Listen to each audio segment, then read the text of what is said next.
Like I've said many times for the last several years, even before this administration, jurisdictions that refuse to cooperate with federal immigration authorities are sanctuaries for criminals. Sanctuary cities are sanctuaries for criminals, and endangers the residents of the community. To be clear, we did not agree with Minnesota state and local officials that they would be involved in immigration enforcement. I didn't ask them to be immigration officers. I'm asking them to be cops working with the cops to help us take criminal aliens off the street. What we did agree upon is not to release public safety arrests back in the community, and they could be lawfully transferred to ICE. I'll speak more about that. I will highlight that the Minnesota State Prison System under the Department of Corrections have been honoring ICE detainers. And we appreciate that important collaboration, and we're going to expand upon that. That decision has made Minnesota safer, not only for residents of Minnesota, but the men and women in law enforcement. Not just ICE, all law enforcement. Rather than arresting the same public safety threat, significant public safety threat over and over again, they agree to work with us to identify those people and remove them. I'm also pleased to announce I had a very good meeting with Attorney General Ellison, and he has clarified for me that county jails may notify ICE of the release dates of criminal public safety risks so ICE can take custody of them upon the release from the jail. And let me tell you why that's important.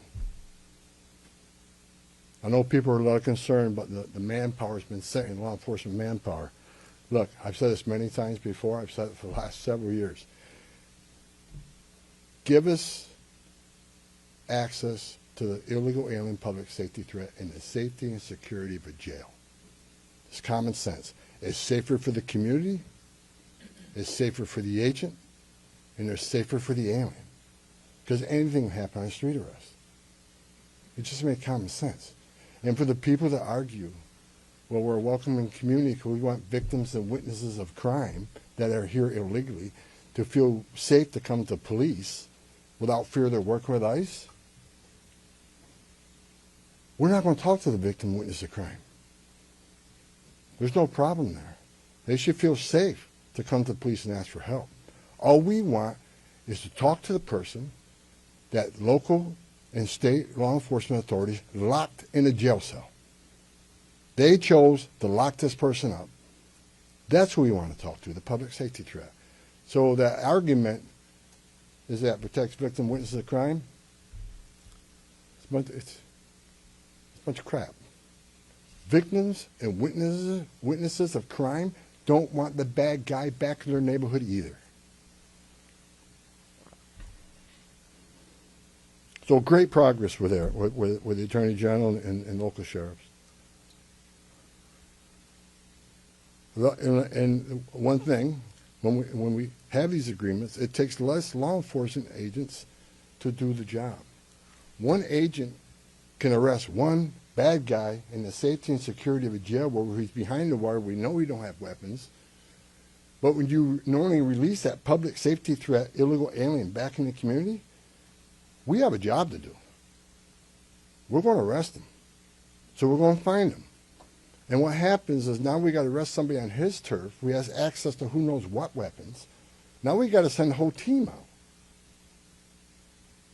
Cover the back door, cover the front door, officer safety reasons. Then because of the hateful rhetoric and the attacks on ICE officers, now we got to send a security team behind the arrest team. So what could have been done with one person in a safety and security jail, now we got 15, 16 people out there doing it.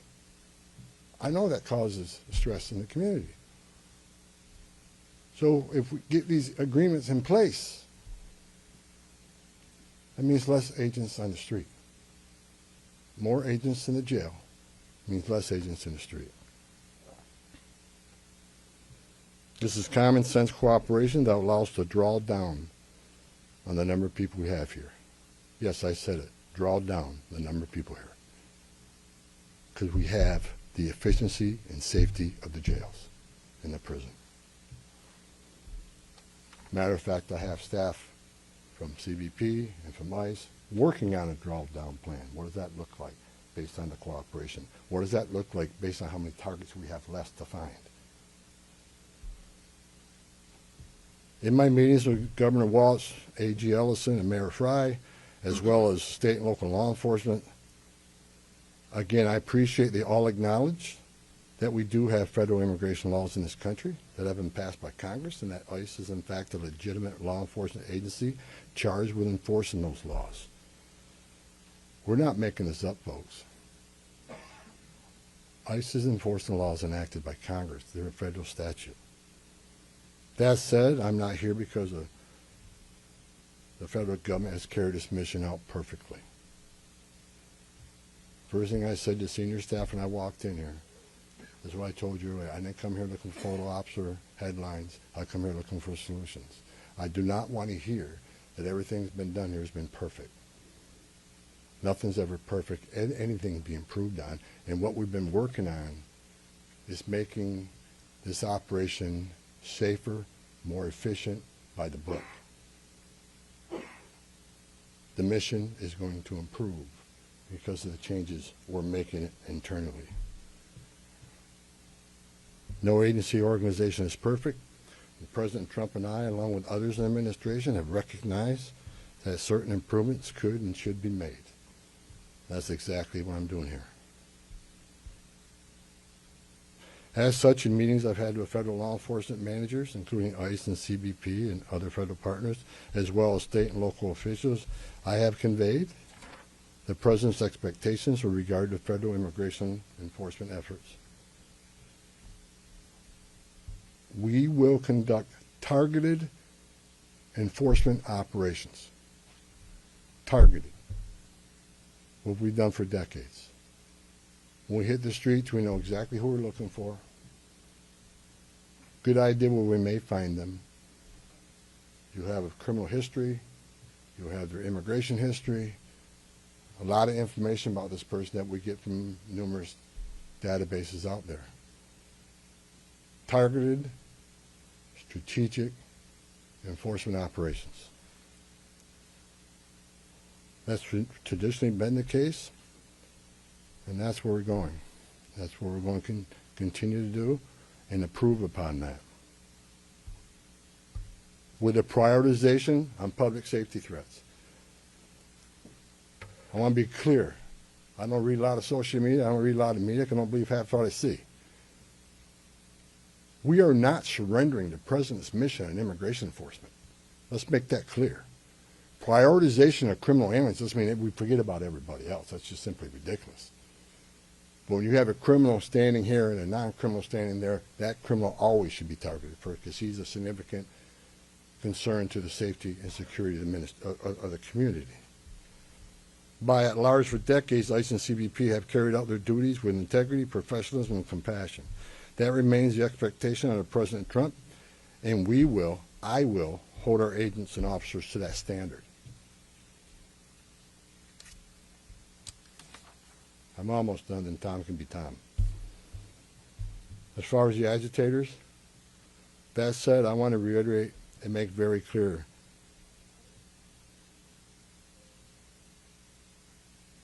I want to make it clear, ICE and CBP officers are performing their duties in a challenging environment under tremendous circumstances, but they're trying to do it with professionalism. If they don't, they'll be dealt with. Like any other federal agency, we have standards of conduct. They are sworn law enforcement officers working tirelessly to enforce our country's border security and immigration laws, protecting the interests of our country and preventing dangerous people from walking the streets of this nation when they're not supposed to be here to begin with. Men and women of ICE, I was a Border Patrol agent. I was an ICE agent. I was the first ICE director that came up through the ranks. I spent over 40 years doing this. These men and women that carry that badge and gun are American patriots. They put themselves on the line for this nation every day. But I want you to remember, they don't hang their badge. They don't hang their heart on a hook every day they come to work. They're mothers and fathers too. They're sons and daughters too. And if they've seen a fraction of the tragedies I've seen in my career, they take a lot of damage home to every day. The things they've seen, especially on the border with Border Patrol agents. People drowning in the river. Women being raped by criminal cartels. Giving CPR to a baby that was thrown in the river by the cartels because Border Patrol came too close. So let's throw the baby in the river. That way the Border Patrol was concentrating on that so I can get away. These men and women see some terrible things. But I want you to remember, they're mothers and fathers too. Many of them are members of this community. God bless every one of them. The hostile rhetoric and dangerous threats and hate must stop. And we all agreed to that. All everybody met here to tell you, we got to stop the rhetoric, the hateful rhetoric that has caused an increase in assaults. That has caused, because of that, having to send security teams out with arrest teams, which surge the city with additional resources because of the rhetoric, because of the threats, because of the assaults. Again, with the agreements we've achieved and following through the agreements, with the rhetoric dropping down, that allows us to pull more agents out once we feel the environment's safer.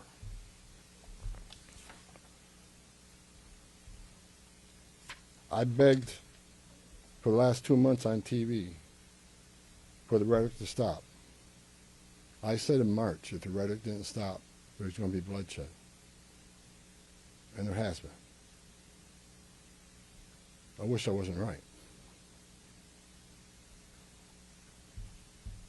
I don't want to see anybody die. Not officers, not members of the community, and not the targets of our operations.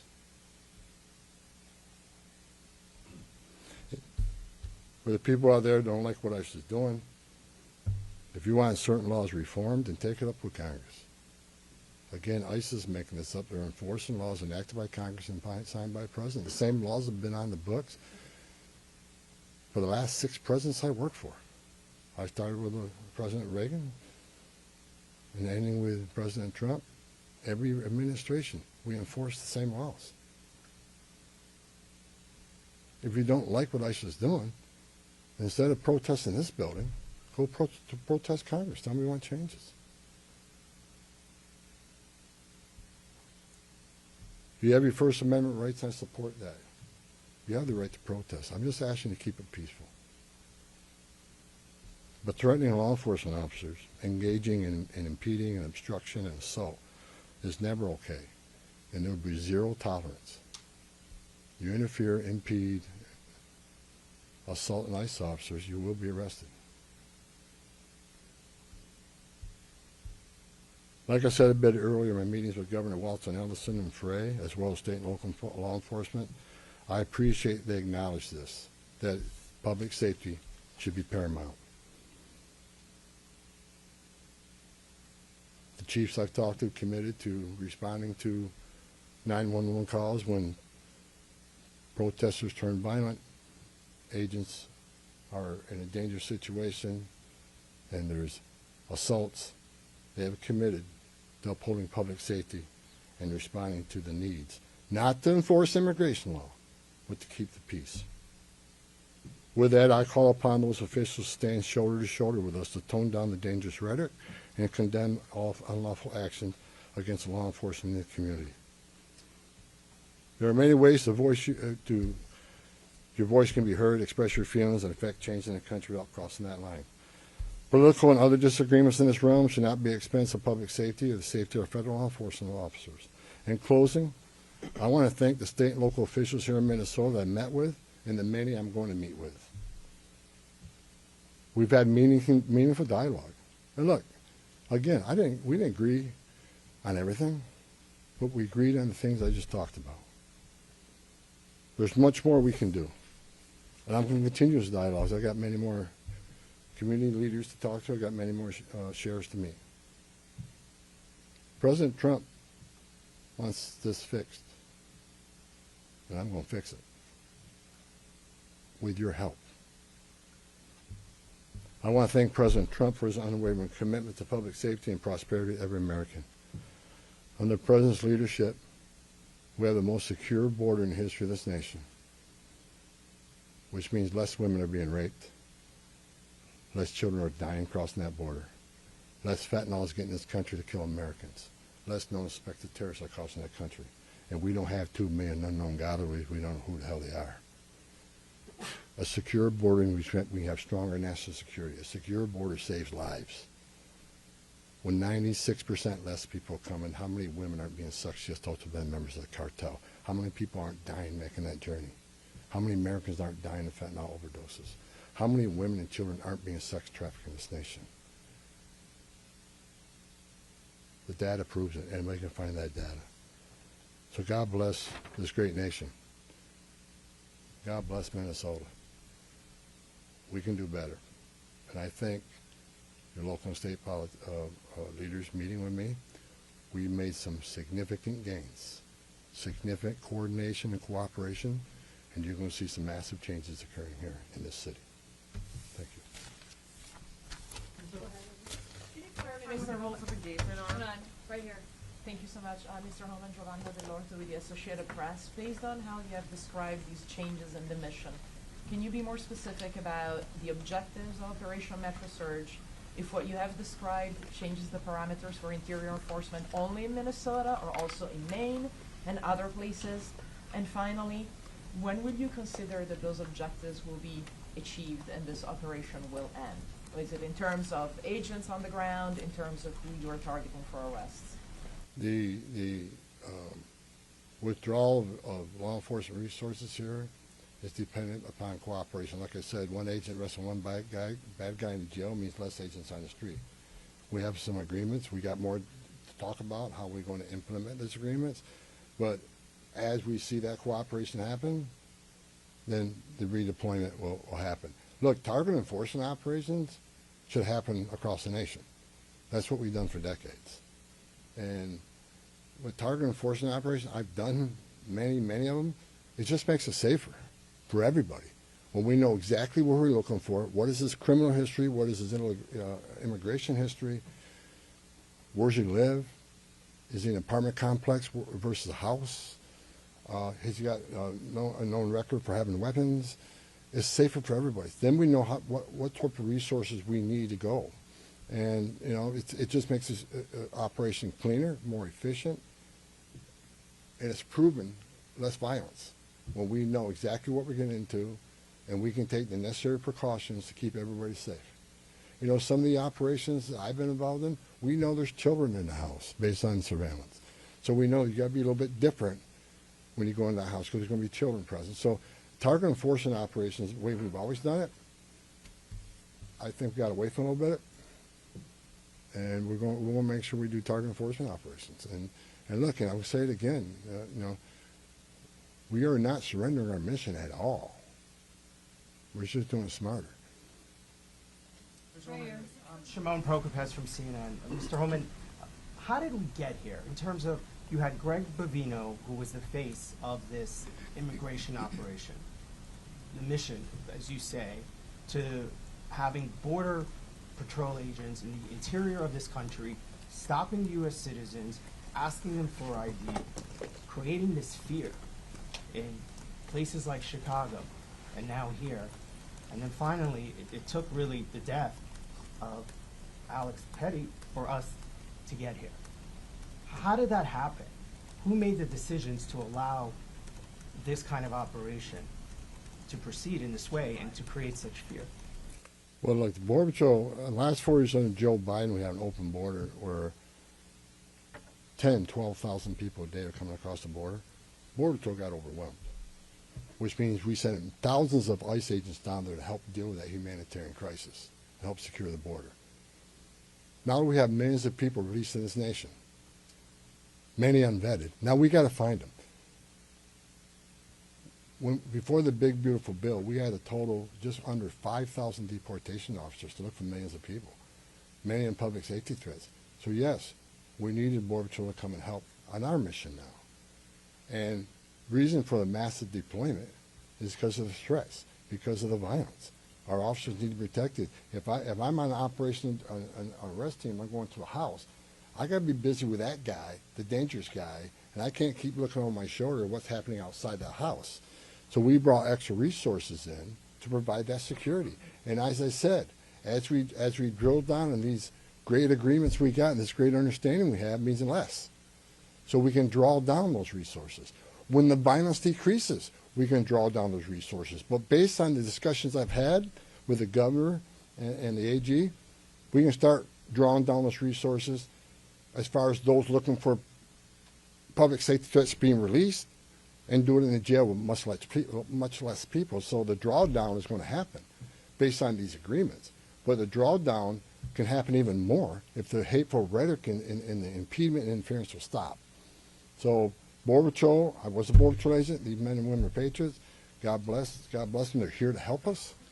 And the drawdown will come soon, depending on when this actually, I see this in play.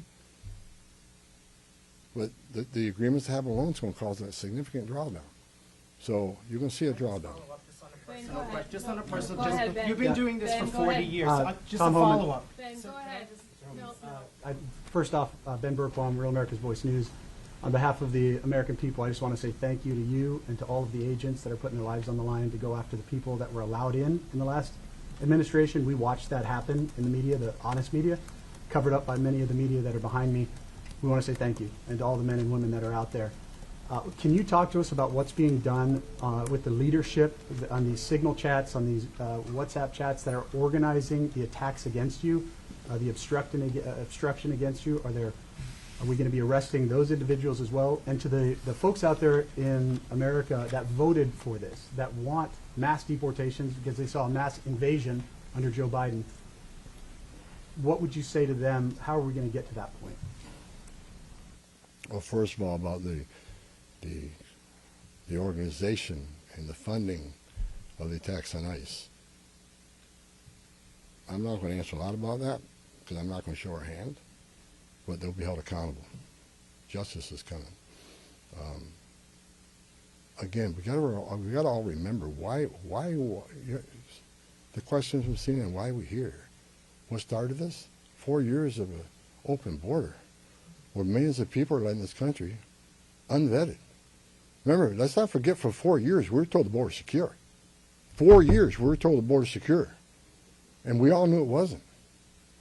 And I want this to be a positive thing we're doing here today.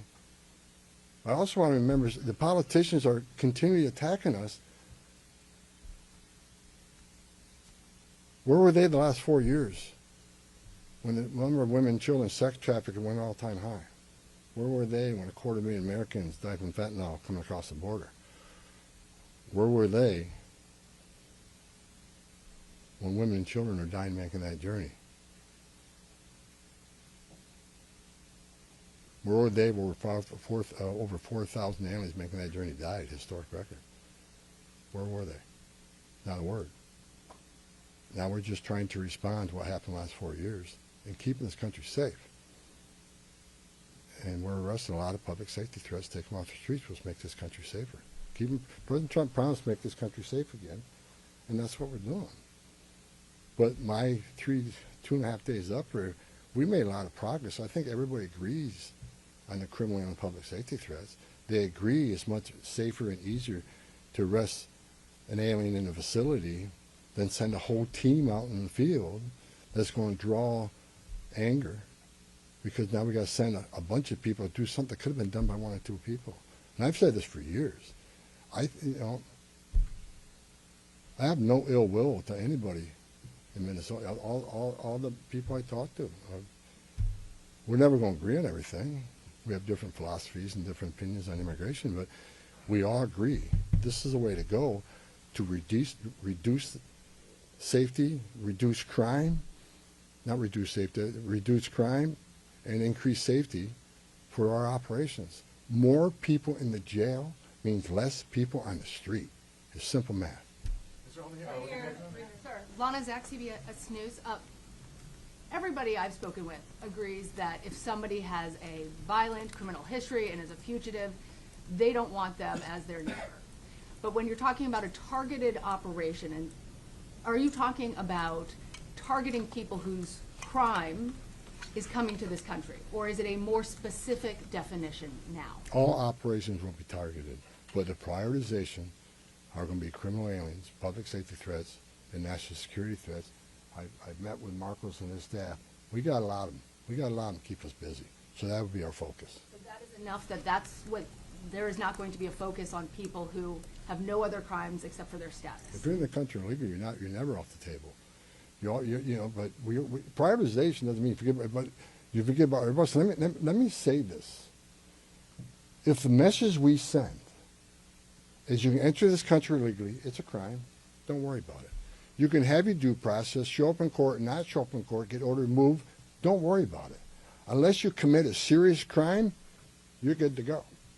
If that's the message we send to the world, you're never going to fix this problem. The most vulnerable people in the world will make that dangerous journey like they did under the Joe Biden administration. Over 4,000 aliens died making that journey. And again, a significant increase in sex trafficking. Because when they did that and opened those borders up saying, we're not going to detain you, we're going to give you free health care, we're going to fly you to the city of your choice, put you in a free hotel room, give you 3 meals a day, and give you work authorization, we're just going to bring you in. And when they did that, they sent a message to the whole world, you can come and do this. And what happened? They overwhelmed the men and women of the Border Patrol, where many days 70% of agents were pulled off that line. 70%. You don't think the criminal cartels had a field day with that? They created gaps for the cartels do their activity. And that's why you've seen the rise in fentanyl overdose. That's why you saw the rise in sex trafficking.